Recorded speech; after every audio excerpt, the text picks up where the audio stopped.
আসসালামু আলাইকুম প্রিয় দর্শক, স্বাগত জানাচ্ছি বিডি চ্যানেল 4 রাতের সংবাদে। পুরো সংবাদ জুড়ে আপনাদের সাথে আছি আমি মাহফুজা পলক। শুরুতেই জানিয়ে দিচ্ছি আলমগীর হোসেন সিটি সংবাদ শিরোনাম।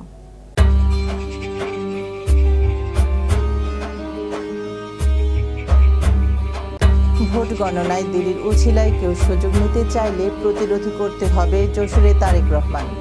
কিশোরগঞ্জ এক আসনে জমে উঠেছে ভোটের মাঠ। বিএনপির বিদ্রোহী প্রার্থী রেজল করিম চুন্নুর বিশাল মিছিল। অষ্টগ্রামে ডিলাইট পিঠা উৎসব অনুষ্ঠিত। কিশোরগঞ্জে বিএনপির নেতার মৃত্যু, উপজেলা জুড়ে শোকের ছায়া। এবার কিউবাকে আলটিমেটাম ট্রাম্পের। সাফ অনূর্ধ্ব-19 নারী চ্যাম্পিয়নশিপ, ভারতকেও হারালো বাংলাদেশ। এবার সিটিলে বিস্তারিত সংবাদ।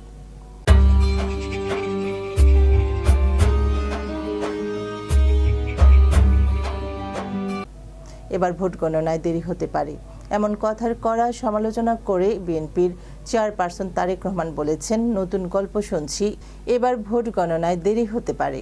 এমন কথার কড়া সমালোচনা করে বিএনপি চেয়ারপারসন তারেক রহমান বলেছেন, নতুন গল্প শুনছি ইদানিং, এবার নাকি ভোট গণনায় অনেক বেশি সময় লাগবে। তিনি বলেন, এদেশের মানুষ গত এক যুগ ভোট দিতে পারেনি, কিন্তু ভোট দেওয়ার যে অভিজ্ঞতা তাদের নেই তা না।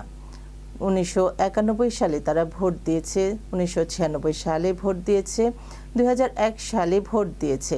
ভোট গণনা করতে কেমন সময় লাগে বাংলাদেশের মানুষের সে ধারণা আছে।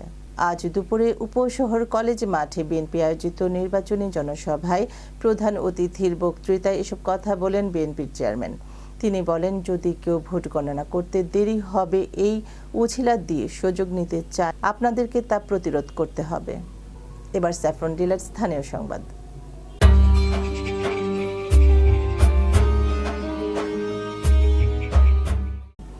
আসন্ন ত্রয়োদশ জাতীয় সংসদ নির্বাচনকে সামনে রেখে কিশোরগঞ্জ সদর হোসেনপুর কিশোরগঞ্জ এক আসনে জমে উঠেছে নির্বাচনী মাঠ। 10 দলীয় জোট থেকে জামায়াতের কোনো প্রার্থী না থাকায় বিএনপির বিদ্রোহী প্রার্থী রেজল করিম খান চুন্নুই বিএনপির প্রধান প্রতিপক্ষ হিসেবে আলোচনায় উঠে এসেছেন। আজ বিকেল 5টায় কিশোরগঞ্জ শহরের বটতলা স্টেডিয়াম এলাকা থেকে রেজল করিম খান চুন্নুর নেতৃত্বে একটি বিশাল নির্বাচনী মিছিল বের হয়। মিছিলটি শহরের প্রধান সড়ক প্রদক্ষিণ করে কালীবাড়ির মোড় শাপলা চত্বরে এসে শেষ হয়। মিছিলে তাদের সমর্থক ও নেতা কর্মীদের ব্যাপক উপস্থিতি লক্ষ্য করা গেছে। রেজল করিম খান চুন্নু এবার নির্বাচনে বিএনপির বিদ্রোহী প্রার্থী হিসেবে মোড়ক প্রতীক নিয়ে প্রতিদ্বন্দ্বিতা করছেন। তিনি এর আগে 2 দফা জাতীয় সংসদ নির্বাচনে বিএনপির প্রার্থী হিসেবে ধানের শীষ প্রতীক নিয়ে নির্বাচন করেন। তিনি একজন বীর মুক্তিযোদ্ধা এবং সাবেক বিভাগীয় স্পেশাল জজ হিসেবে পরিচিত। বাঙালির হারিয়ে যেতে বসা শীতের পিঠাপুলি সংস্কৃতির সাথে কোমলমতি শিক্ষার্থীদের পরিচয় করিয়ে দিতে কিশোরগঞ্জের অষ্টগ্রামে ডিলাইট কিন্ডারগার্টেনের উদ্যোগে পিঠা উৎসব অনুষ্ঠিত হয়েছে। আজ সকালে অষ্টগ্রাম উপজেলার পূর্ব অষ্টগ্রামে ডিলাইট কিন্ডারগার্টেন প্রাঙ্গণে নতুন ধানে নতুন প্রাণে এসো মাতি পিঠার ঘ্রাণে প্রতিপাদ্যে দিনব্যাপী এ উৎসবের উদ্বোধন করেন অষ্টগ্রাম সদর ইউপি চেয়ারম্যান সৈয়দ ফায়াজ হাসান বাবু। উৎসবে ভাপা, চিতই, পাটিসাপটা, দুধ চিতই, নিমপাতা, জালি পাপড়া, মালপোয়া সহ প্রায় 50 ধরনের দেশীয় পিঠা প্রদর্শন ও বিনামূল্যে পরিবেশন করা হয়। এতে শিশুদের মাঝে ব্যাপক আনন্দ উদ্দীপনা দেখা যায়।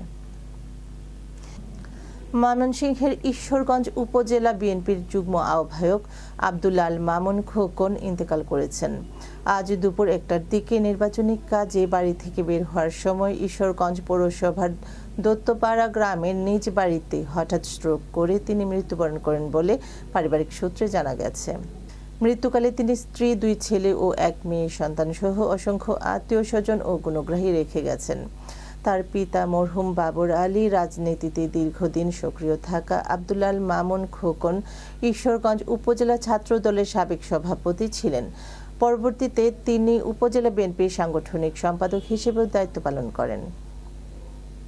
এবার জীবনদীপ হেলথ সেন্টার আন্তর্জাতিক খবর।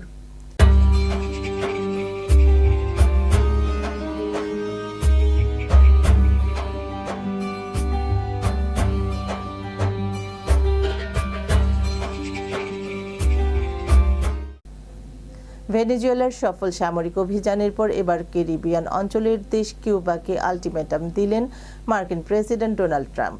তিনি বলেছেন, হাভানা যদিও ওয়াশিংটনের সঙ্গে বাণিজ্য চুক্তিতে না আসে, তাহলে নিকট ভবিষ্যতে মানবিক বিপর্যয়ের মধ্যে পড়বে কিউবা। চলতি সপ্তাহের শুরুর দিকে একটি নির্বাহী আদেশে স্বাক্ষর করেছেন প্রেসিডেন্ট ডোনাল্ড ট্রাম্প। সেই আদেশে বলা হয়েছে, কোনো দেশ যদি কিউবায় তেল রফতানি করে তাহলে সেই দেশের ওপর অতিরিক্ত শুল্ক আরোপ করা হবে। ট্রাম্প এই আদেশে স্বাক্ষরের পর মেক্সিকোর প্রেসিডেন্ট ক্লাউডিয়া শানবাউম সম্প্রতি এক বিবৃতিতে এই প্রসঙ্গে বলেছেন, যুক্তরাষ্ট্রের প্রেসিডেন্টের এই নির্দেশের সরাসরি প্রভাব পড়বে কিউবার হাসপাতাল, খাদ্য সরবরাহ ব্যবস্থা সহ কিউবার জনগণের মৌলিক পরিষেবাগুলোতে। এবার জাপান এডুকেশন বিডি খেলার খবর।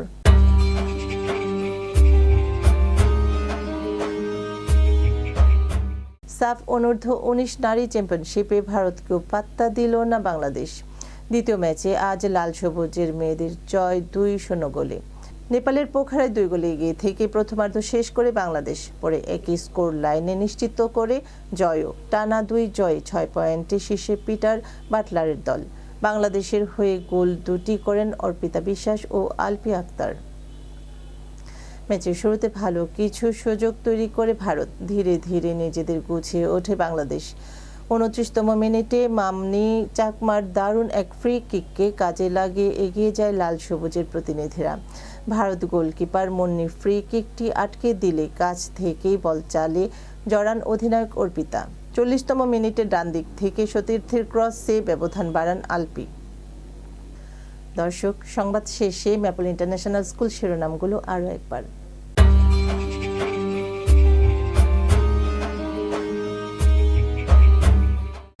ভোট গণনায় দিল্লির উছিলায় কেউ সুযোগ নিতে চাইলে প্রতিরোধ করতে হবে, যশোরে তারেক রহমান। কিশোরগঞ্জ ১ আসনে জমে উঠেছে ভোটের মাঠ। বিএনপির বিদ্রোহী প্রার্থী রেজাউল করিম চুন্নুর বিশাল মিছিল। অষ্টগ্রামে ডিলাইট পিঠা উৎসব অনুষ্ঠিত। কিশোরগঞ্জে বিএনপির নেতার মৃত্যু, উপজেলা জুড়ে শোকের ছায়া। এবার কিউবাকে আলটিমেটাম ট্রাম্পের। সাফ অনূর্ধ্ব ১৯ নারী চ্যাম্পিয়নশিপ, ভারতকেও হারালো বাংলাদেশ। প্রিয় দর্শক, এই ছিল বিডি চ্যানেল 4 রাতের সংবাদ। সকলকে পরবর্তী সংবাদ দেখার আমন্ত্রণ জানিয়ে এখানে বিদায় নিচ্ছি। আপনারা ভালো থাকুন, সুস্থ থাকুন। নিত্য নতুন খবর পেতে বিডি চ্যানেল 4 এর ফেসবুক পেজ ও ইউটিউব চ্যানেলের সঙ্গে থাকুন। শুভরাত্রি, আল্লাহ হাফেজ।